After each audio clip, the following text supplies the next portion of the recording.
Hi folks, and welcome back to another fly tying tutorial. What you see in the vise is a culmination of a lot of different ideas, and it's formed into a cormorant. So without further ado, let's get into it.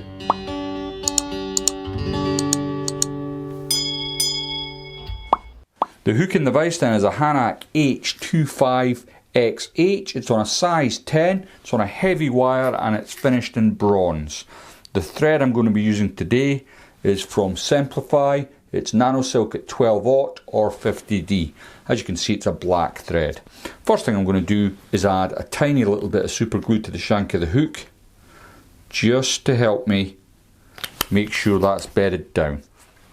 Nothing worse than body rotation on a fly pattern, and some of the cheaper ones that you can buy, you'll find there's lots of rotation on the bodies because they're just not finished with the same care as doing it yourself.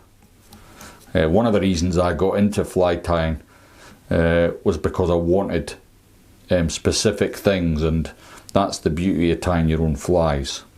So I'm just coming back to just approximately where the barb is, and I'm going to remove the tail end. Now, for the body of the fly, I'm going to use some stripped Peacock Herl.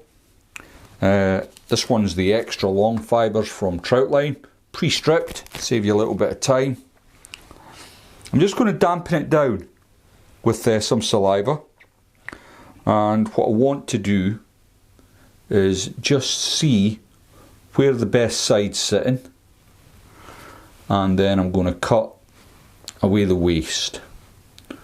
Now, I don't want to trap this in too tightly, but when I come back up, I do want to take my time and make sure I cover all the gaps that I made whilst on the way down. Just make sure that's all nice and blacked out. Now, that's one of the disadvantages in Nano silk. When you want coverage, it does take a little bit of patience, but I think the advantages of using the Nano silk outweigh the negative points. So that's looking pretty decent. Now I'm going to come all the way up to the top, and I'm going to get several spare wraps into my thread at this end. Now, next, what I'm going to do is grab my Hackle pliers here. Should have cleaned them. Grab hold of the strip quill very gently, I might add. You can't be too harsh with this. And then I'm going to use my vise to rotate the rib round. Again, starting off is probably the hardest part, and once you get going, it becomes a lot easier because you're moving up to the thicker part of the quill, if you like, which makes it a wee bit easier. And because I put plenty of spare wraps in my thread at the front, you can see that it's starting to undo now and coming back, which is absolutely fine, because I want it to come back and meet my quill. So I'll just bring it up to around about the same bit. Not overly worried about the tidiness of finishing this off, and the quill's snapped away. Perfect. Okay, now what I could have done to protect the quill is put a little layer of super glue down before I wrapped it up, but what I'm going to do is add a little bit of UV resin, thinnest of coats, which is going to protect the quill from the trout's teeth. And I'm fairly convinced you'll catch plenty of fish to prove that point, but just a light coat. Come in with your torch.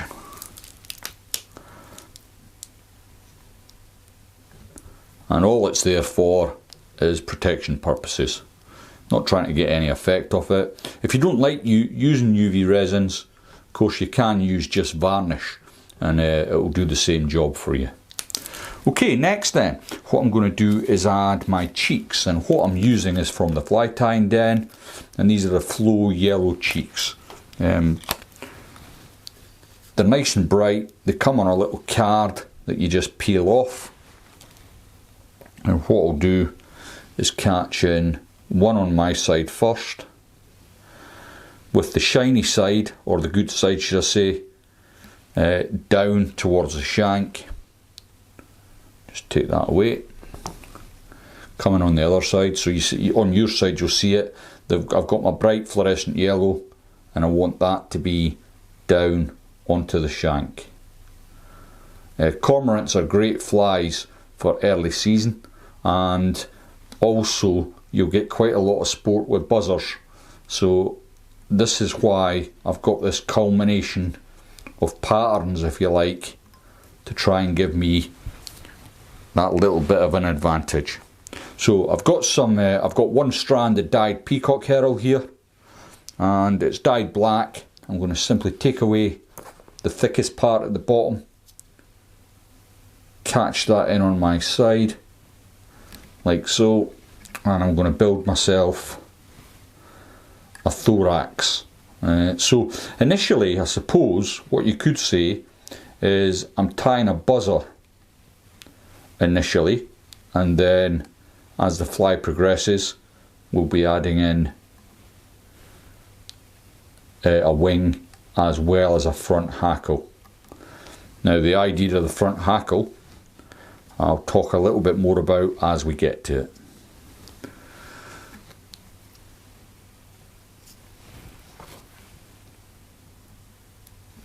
So take away my waist after trapping in the Peacock Herl, and I'm going to bring my Cheekz around. I'll just bring them round together, and then I can catch in both at the same time.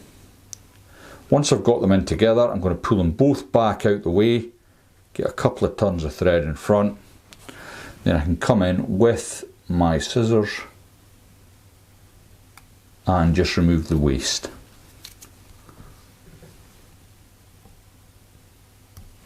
I suggest you use quite sharp scissors for this, makes it a lot easier.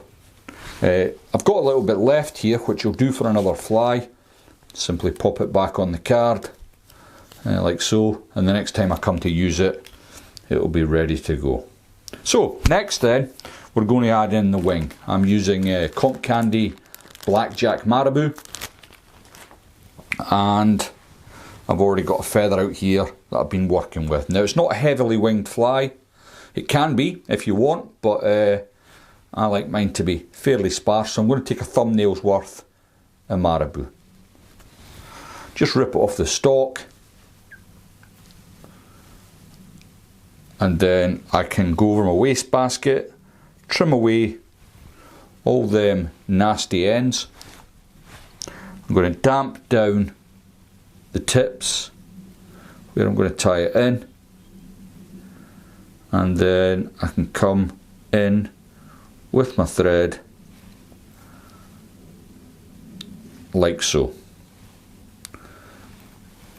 Once I'm content that's there, I'll get a couple of turns in the front, then I'm going to pinch the Marabou with my right hand, thumb and forefinger, and just take away the excess Marabou there. These flies aren't for me. I'm tying them for a friend, hence the barbed hook, and he wants to fish them in competition, so that's why they're a little small. Okay then, to finish off, I'm going to use, I've got a hen cape here. It's nice and soft feathered, and I've already selected a feather from that. Now the reason I'm putting hackling in, last year I copied a fly that was tied initially by Kieran Jenkins, and it had this front hackling. I tied a few up and had great success with them, so I'm going to incorporate this into this fly. So I've caught the tip of the feather with my hackle pliers like so, and I've got that sort of Christmas tree effect going on, and it's very delicate at the front. So what I want to do is just take my time getting that tied into place. And then once I'm happy it's in the right spot, I can come in with my snips and remove the excess. Okay, with the hackling, hen feathers are really easy to work with. They behave a lot better than cock feathers. So bring it up, use your thumb and forefinger of your left hand, sweep back the feather, take your time, be very gentle with this. As I say, it's only on there very, very tenuously. Once you've got a couple of turns in, it becomes a little bit more robust. But initially, you want to just get 2 or 3 turns in. Now, you can use the whole hackle if you wish. I'm fairly happy. 2.5 turns I've got there is more than enough. Now I'm just going to feed my thread through the fibres and catch that into place. Now at that point I can take away my hackle pliers,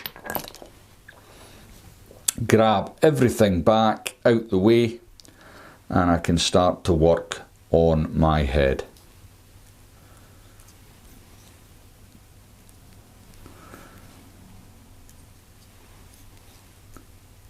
Fairly content that's trapped in place. Now, as thick as this is, it'll just pull away. If you've pulled in tight enough on your head, that'll just pull away.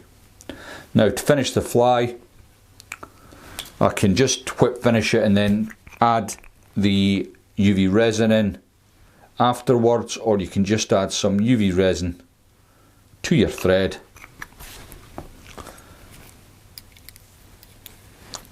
Come in with your whip finish tool, and you can see already that the UV resin's starting to form a nice head. I'll simply come in with my torch, cure that off. Now this is a fishing fly, so I wouldn't bother going over the head again with resin. This will be well secured, and I'm sure my friend will be very happy with the dozen or so I've tied up for him. It's quite a quick fly to tie once you get going. Again, the key is all about the preparation, and there you go. It's a kind of cross between a Kieran Jenkins Cormorant and a buzzer. So I hope you get time to try it. I'm sure you'll be very impressed with the results. Thanks for watching. If you want to see an even more effective cormorant, check out this competition special here, and I'm sure you're going to enjoy this video here. Thanks for watching, and I'll see you all next time.